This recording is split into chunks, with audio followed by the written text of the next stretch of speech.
믿음이 있다고 하면서 일용할 양식을 구하는 건 불신앙이라고 볼 수 있지 않을까요? 주기도문의 전체 내용이 하나님 나라와 관련되어 있다는 것은 많은 사람들이 잘 알고 있는 사실입니다. 그런데 통상적으로 이 주기도문의 구조는 앞부분에는 하나님 나라에 대한 서술이고 뒷부분은 우리의 생활에 대한 서술로 나누어져 있다고 이해하시는 분들이 많습니다. 성경의 어떤 본문이나 기도문 등을 주제나 내용에 따라 나누는 것에는 많은 견해가 있기 때문에 이런 것들을 놓고 어느 것이 옳으냐를 다루는 것은 이번 말씀의 의도는 아닙니다. 그것은 말 그대로 견해의 문제일 수 있기 때문입니다. 오히려 우리는 여기에서 조금 더 본질적인 문제를 생각해 보도록 하겠습니다. 본질적인 문제란 예수님께서 주기도문에서 의도하신 바는 분명히 하나님 나라에 대한 것인데 주님께서 이 중에 단지 우리의 필요를 위한 기도를 넣으셨겠는가 하는 문제입니다. 이 질문을 들으면 곧바로 이런 반문을 할 수 있겠습니다. 우리는 우리의 필요도 구해야 한다. 어떻게 신자가 자신의 필요를 하나님께 구하지 않을 수 있는가? 옳습니다. 우리는 우리의 필요를 하나님께 구해야 합니다.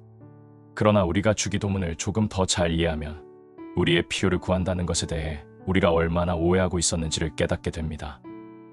예를 들어 우리가 일반적으로 이해하고 있는 주기도문에서의 일용할 양식을 주시옵고란 이런 것입니다. 하나님, 오늘 얼마의 돈이 필요합니다. 하나님, 직장을 주세요. 아이들 학원을 보내려면 이 정도의 수입이 필요합니다. 오늘도 장사해서 필요한 수익을 벌어들일 수 있게 해주세요. 우리가 통상적으로 일용할 양식을 주옵소서라고 기도한다고 할 때 떠올리는 것은 보통 이런 것들입니다. 그런데 주기도문의 이 부분이 과연 이러한 것을 기도하라고 가르치신 것일까요? 먼저 우리가 생각해 봐야 할 부분은 마태복음 6장 전체에 나타나는 문맥의 기조입니다. 이 중에서 우리는 특별히 예수님께서 이 기도를 가르치신 후에 하신 말씀들과 우리가 생각하는 일용할 양식을 주시옵고가 과연 잘 맞는지를 생각해 봐야 합니다. 주님께서는 우리가 일용할 양식을 주시옵고에 대해 오해할 수 있음을 미리 내다보시고 말씀하셨는지는 알 수 없으나 분명히 유념해야 할 점이 있는데 주기도문을 말씀하신 뒤에 곧이어 재물에 관한 가르침을 주셨다는 사실입니다. 예수님은 제자들에게 이렇게 기도하라고 가르치신 후에 19절부터 곧바로 재물에 대한 가르침을 말씀하시기 시작합니다. 재물에 대한 간단한 요약의 말씀은 이렇습니다. 한 사람이 두 주인을 섬기지 못할 것이니 혹 이를 미워하고 저를 사랑하거나 혹 이를 중히 여기고 저를 경히 여김이라. 너희가 하나님과 재물을 겸하여 섬기지 못하느니라. 그러므로 내가 너희에게 이르노니 목숨을 위하여 무엇을 먹을까 무엇을 마실까 몸을 위하여 무엇을 입을까 염려하지 말라. 목숨이 음식보다 중하지 아니하며 몸이 의복보다 중하지 아니하냐. 공중의 새를 보라. 심지도 않고 거두지도 않고 창고에 모아들이지도 아니하되 너희 하늘아버지께서 기르시나니 너희는 이것들보다 귀하지 아니하냐. 또 너희가 어찌 의복을 위하여 염려하느냐. 들의 백합화가 어떻게 자라는가 생각하여 보라. 수고도 아니하고 길쌈도 아니하느니라. 그러므로 염려하여 이르기를 무엇을 먹을까 무엇을 마실까 무엇을 입을까 하지 말라. 이는 다 이방인들이 구하는 것이라. 너희 하늘 아버지께서 이 모든 것이 너희에게 있어야 할 줄을 아시느니라. 그러므로 내일 일을 위하여 염려하지 말라. 내일 일은 내일이 염려할 것이요 한날의 괴로움은 그날의 족하니라. 주기도문에서 일용할 양식을 주시옵고라고 기도하라고 가르치신 예수님께서는 어떻게 보더라도 앞뒤가 전혀 반대되는 내용들을 가르치는 말씀을 하셨습니다. 주기도문에서는 일용할 양식을 달라고 구하라고 하신 분께서 바로 뒤에서는 일용할 양식들을 구하지 말라는 가르침을 주신 것입니다. 놀랍지 않습니까? 주님께서는 분명히 일용할 양식을 구하라고 말씀하셔 놓고는 바로 그 뒤에 무엇을 마실까, 무엇을 입을까 하지 말라고 말씀하십니다. 조금 더 강력한 표현으로 32절에서는 일용할 양식을 구하는 것은 다 이방인들이 구하는 것이라고까지 말씀하십니다. 뿐만 아닙니다. 앞에서 언급했던 들의 백합화가 자라는 것을 보고 무엇을 입을까 염려하지 말라고 하시며 아궁이에 던지우는 들풀도 하나님이 입히시는데 이것을 염려하는 자들을 향하여 믿음이 적은 자들이라 고 평가하시기까지 하십니다. 이렇게 볼 때 주님의 말씀은 분명 앞의 가르침과 모순이 되지 않습니까? 예수님께서 일용할 양식을 주시옵고라고 기도하라고 말씀하셨을 때 많은 사람들이 자신의 필요를 구하는 기도에 대한 정당성을 주기도문의 이 부분에서 찾으려고 합니다. 하지만 주님은 먹고 마시는 것을 위하여 염려하고 그것을 구하는 것은 주님의 뜻이 아니라고 엄하게 말씀하십니다. 그것은 다 이방인들이 구하는 것이요 믿음 없는 자들의 행실이라고 말씀하시는 것입니다. 이렇듯 상반되는 내용의 말씀을 보면 우리는 고민을 해봐야 할 필요가 있습니다. 우리는 주님의 이 기도를 보면서 쉽게 오늘 무엇이 필요합니다. 이번 달 갯돈을 넣으려면 얼마가 있어야 합니다. 이번 학기 아이들 등록금을 어떻게 하지요? 와 같은 기도들을 할 수 있다고 생각했습니다. 하지만 그 후에 주님의 가르침을 보면 주님은 이런 것들을 구하는 것을 원하지 않으신다는 생각을 가질 수밖에 없게 되어 있습니다. 그렇다면 주님이 가르치신 기도 중 일용할 양식을 주시옵고 부분의 진정한 의미는 무엇일까요? 이 점을 한번 생각해 보도록 하겠습니다. 왜 주님은 우리에게 일용할 양식을 구하라고 하셨을까요? 일용할 양식이란 말 그대로 그날 먹을 음식입니다. 우리 주님은 생활에 필요한 제반 모든 것을 구하라고 가르치시지 않고 왜 일용할 양식, 단순히 그날 먹을 음식만을 구하는 기도를 하라고 가르치신 것일까요? 이 말씀의 진정한 의미가 무엇이겠습니까? 우리는 예수님의 이 표현이 구약의 배경 속에서 온 것이라는 사실에 주의를 기울여야 합니다.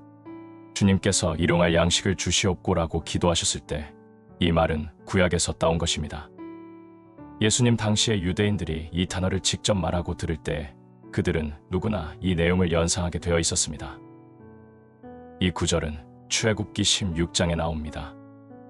때에 여호와께서 모세에게 이르시되 보라 내가 너희를 위하여 하늘에서 양식을 비같이 내리리니 백성이 나가서 일용할 것을 날마다 거둘 것이라 이같이 하여 그들이 내 율법을 준행하나 아니하나 내가 시험하리라. 주님께서 말씀하신 일용할 양식이란 바로 구약적 의미에서 볼 때 만나를 가리키는 것이었습니다. 이스라엘 백성들이 광야에 있을 때 하늘로부터 직접 양식을 받았습니다. 그런데 하나님께서는 이 양식을 주실 때 한없이 쏟아 부어 주신 다음 먹을 만큼 알아서 가져가라고 하시지 않으셨습니다. 만나는 매우 엄격하게 당일의 분량만을 거두도록 명령하셨습니다. 모세는 만나를 다음 날 아침까지 남겨두지 말도록 명령했습니다. 그런데 모세의 말을 청종하지 않은 사람들이 있었습니다. 그들은 다음 날까지 남겨두었습니다. 그러자 벌레가 생기고 냄새가 났습니다.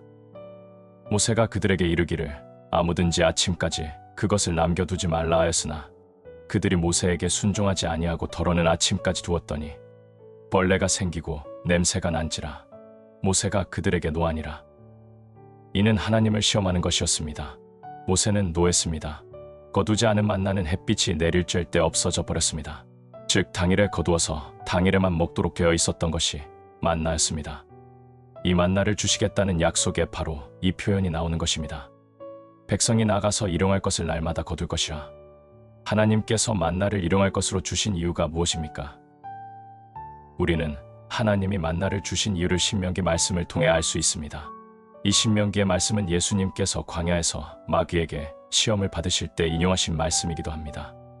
너를 낮추시며 너로 줄이게 하시며 또 너도 알지 못하며 내 조상들도 알지 못하던 만나를 내게 먹이신 것은 사람이 떡으로만 사는 것이 아니요 여호와의 입에서 나오는 모든 말씀으로 사는 줄을 내가 알게 하려 하심이니라.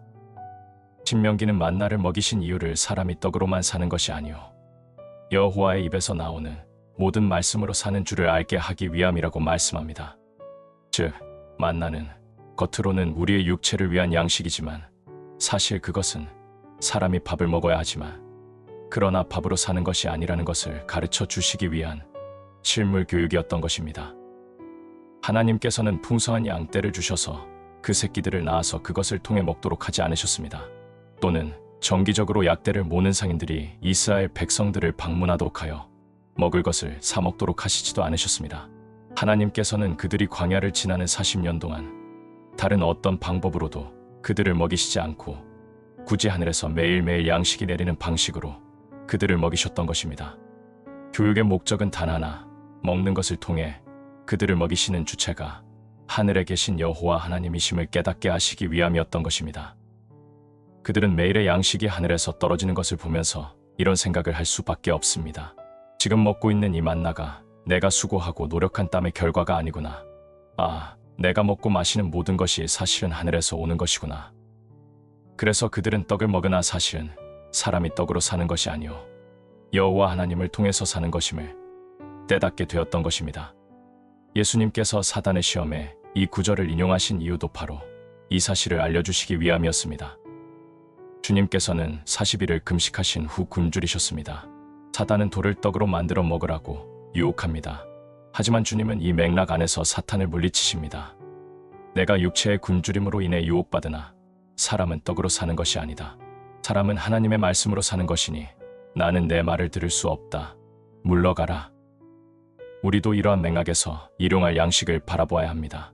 하나님은 이스라엘 백성들이 매일매일 하늘로부터 내리는 양식을 거둠으로써 하나님이 매일 자신들을 먹이시고 계심을 깨닫기를 바라셨습니다.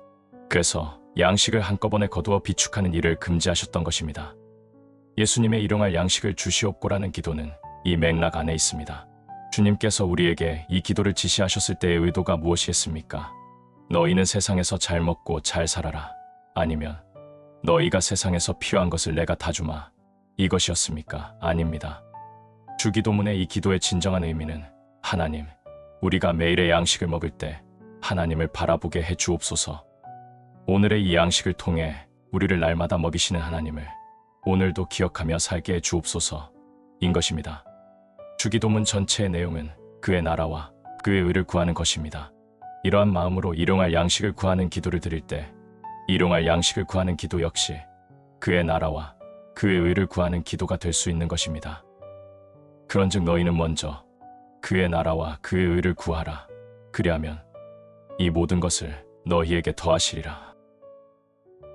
칼빈은 주석에서 이 부분을 이렇게 표현했습니다. 주님께서 우리 지상생활의 의식주 문제를 먼저 들고 나오시는 것은 우리를 이런 기초적인 것서부터 저 높은 곳으로 이끌어 가시려는 뜻에서다. 우리는 일시적인 배부름이 우리의 영원한 영혼의 구원보다 더 가치가 있는 것처럼 여겨서는 안 된다. 우리가 하나님께 모든 것을 구할 때 하나님만을 모든 혜택의 유일한 출처로 여기며 보잘것없고 하찮은 문제에서조차도 하나님의 선하심에 대한 모든 증거가 나타난다는 점, 더 나아가 그분은 우리의 모든 필요까지 생각해 주신다는 점을 발견하는 일이야말로 인생의 가장 큰 기쁨이 아닐 수 없다. 우리는 일용할 양식을 주시옵고의 기도를 통해 자신의 탐욕을 이루는 것이 아니라 하나님의 돌보심을 발견해야 합니다. 이것이 주님이 가르치신 이 기도의 진정한 의미이기 때문입니다.